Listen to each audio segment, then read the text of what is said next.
নমস্কার দর্শক, সংবাদ আবির্ভাবের বিশেষ প্রতিবেদনে আপনাদের সকলকে স্বাগত। আমরা প্রত্যেক দিনের মতন আজকেও একটি গুরুত্বপূর্ণ সংবাদে আপনাদের সাথে শেয়ার করব বলে আমি এসেছি। দর্শক, এই নিউজটা কিন্তু সাংঘাতিকভাবে গুরুত্বপূর্ণ এই কারণ সন্দেশখালী ঘটনা নিয়ে আপনারা জানেন যে প্রধান বিচারপতি তিনি প্রথমে যেটা বলেছিলেন যে লিস্টে যতক্ষণ না নাম উঠছে ততক্ষণ তিনি সেই সংক্রান্ত মামলা শুনবেন না। এই নিয়ে আমরা একটি সংবাদ করেছিলাম এবং সেই সংবাদ আপনারা দেখেওছেন এবং বহু মানুষ আমাদেরকে কমেন্টও করেছিলেন যে এটা কি করছেন মাননীয় প্রধান বিচারপতি। কিন্তু সম্প্রতি যে ঘটনা ঘটলো, নিজের হাতেই তুলে নিলেন বিচারপতি টি.এস. শিবগানাম, প্রধান বিচারপতি টি.এস. শিবগানাম। একেবারে সন্দেশখালী নিয়ে যে মামলা হয়েছিল, জনস্বার্থ মামলা, সেই মামলা তিনি নিজের হাতে নিয়ে নিলেন এবং তিনি বললেন যে আমি এই মামলা শুনব।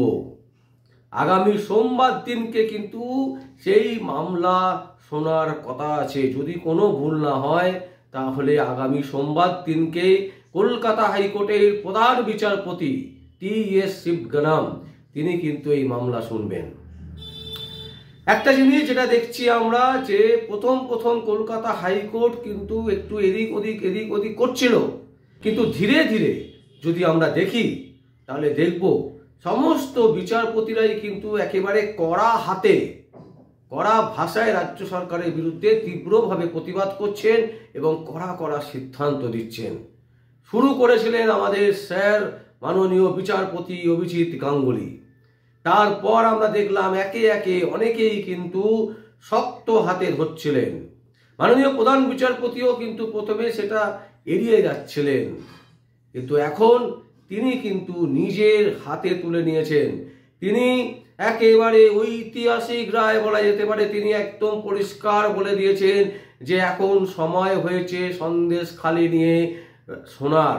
সন্দেশখালীতে কি ঘটনা ঘটেছে তার ডিটেলস আমি শুনতে চাই।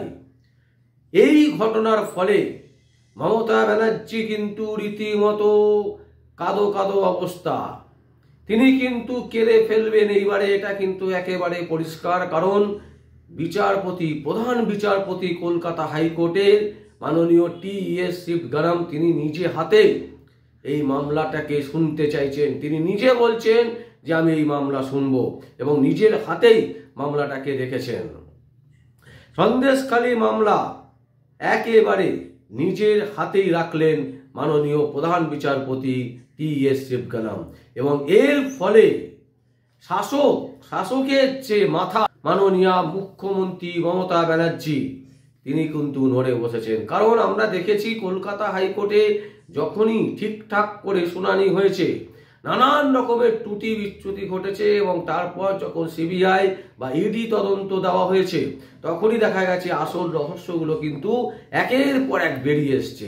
এক্ষেত্রে যেভাবে মাননীয় প্রধান বিচারপতি টি.এস. শিবগানাম নিজের হাতে রেখে মামলাটা শুনতে চাইছেন, এর ফলে কি হবে, সন্দেশখালীর অ্যাকচুয়াল যে ঘটনা সেই ঘটনা কিন্তু উঠে আসবে কলকাতা হাইকোর্টে এবং যখন উঠে আসবে তখন কিন্তু মাননীয় প্রধান বিচারপতি টি.এস. শিবগানাম তিনি কিন্তু তার যে বক্তব্য রাখবেন এবং তার যে রায় আসবে সেই রায়টা কিন্তু সাংঘাতিকভাবে শাসক বিরুদ্ধে আসবে, মাননীয় মুখ্যমন্ত্রী মমতা ব্যানার্জির বিরুদ্ধে আসবে। কারণ সন্দেশখালীতে যেভাবে একের পর এক নিগৃহ হয়েছে, মহিলাদের উপর অত্যাচার হয়েছে, বেগার খাটানো হয়েছে, প্রচুর বাড়িঘর পুড়িয়ে দেওয়া হয়েছে। আজকে একজন নেতা, সন্দেশখালীর একজন বিশিষ্ট নেতা, তিনি বলছেন যে শাহজাহানের বিরুদ্ধে তো কি অ্যাকচুয়ালি আছে, কেউ তো কিছু বলছে না। মানে এত কিছু হওয়ার পর তৃণমূলের নেতার মুখ থেকে এই ধরনের জিনিস বেরোচ্ছে যে তার বিরুদ্ধে অ্যাকচুয়ালি এলিগেশনটা কি কেউ জানে না নাকি।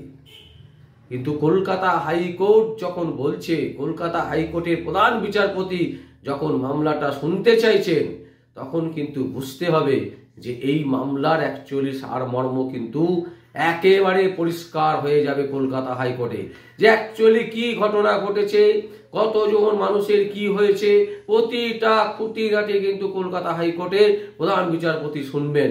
তিনি কিন্তু নিজের হাতে মামলা রাখছেন, মানে তিনি সেই মামলার একদম পরিষ্কারভাবে প্রত্যেকটা ঘটনা শুনবেন, শোনার পর একটা বড় সিদ্ধান্ত দিতে চলেছেন। এটা কিন্তু একটি বিশেষভাবে যে সূত্র আমরা জানতে পারছি, এবং বিভিন্ন রাজনৈতিক বিশেষজ্ঞরা তারা কিন্তু বলছেন যে মাননীয় মুখ্যমন্ত্রী মমতা ব্যানার্জি কিন্তু এবারে একেবারে ফেঁসে যাবেন।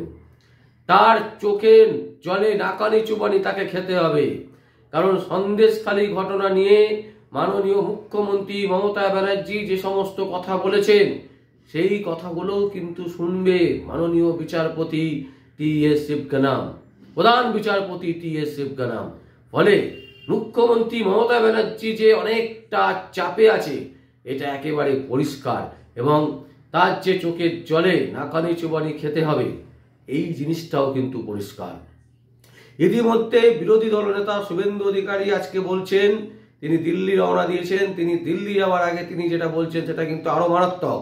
তিনি বলছেন সন্দেশখালী একেবারে নন্দীগ্রাম হতে চলেছে।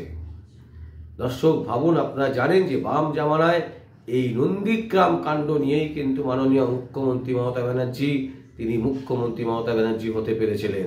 2011 সাল মানুষ ভোলেনি, কিন্তু সেই 2011-র পুনরায় প্রতিচ্ছবি বলা যেতে পারে সন্দেশখালীতে ঘটছে। সেই কথাই কিন্তু বিরোধী দলনেতা শুভেন্দু অধিকারী আজকে দিল্লি যাওয়ার আগে তিনি কিন্তু প্রেস কনফারেন্স করে প্রেসের কাছে বিজ্ঞপ্তিতে বলেছেন। তো সব মিলিয়ে যদি আমরা দেখি, যেভাবে সন্দেশখালী ফুসছে, যেভাবে কুচবিহার ফুসছে, যেভাবে ডায়মন্ড হারবারে সাধারণ মানুষ ফুসছে, তাতে কিন্তু মমতা ব্যানার্জি বেসামাল। এবং তার উপরে বিভিন্ন রাজনৈতিক প্রেসার তো আছেই। বিরোধী দলনেতা শুভেন্দু অধিকারীর প্রেসার আছে, বিরোধী দলগুলোর প্রেসার আছে, সিবিআই ইডির প্রেসার আছে, আর সব থেকে বড় প্রেসার যেটা হচ্ছে কলকাতা হাইকোর্টের প্রধান বিচারপতি টি.এস. শিবগানাম এখন সেই মামলাটাই শুনবেন। এইখানে একটা বিরাট টুইস্ট বলা যেতে পারে মাননীয় বিচারপতি, প্রধান বিচারপতি তিনি কিন্তু দিয়ে দিলেন।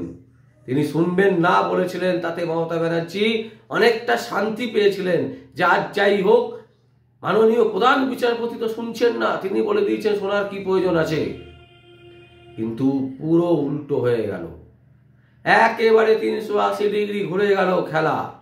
আর এই খেলা যখন শুরু হবে, প্রতিটা দিন প্রতিটা মুহূর্তে মাননীয় মুখ্যমন্ত্রী মমতা ব্যানার্জির প্রেসার বাড়তে থাকবে।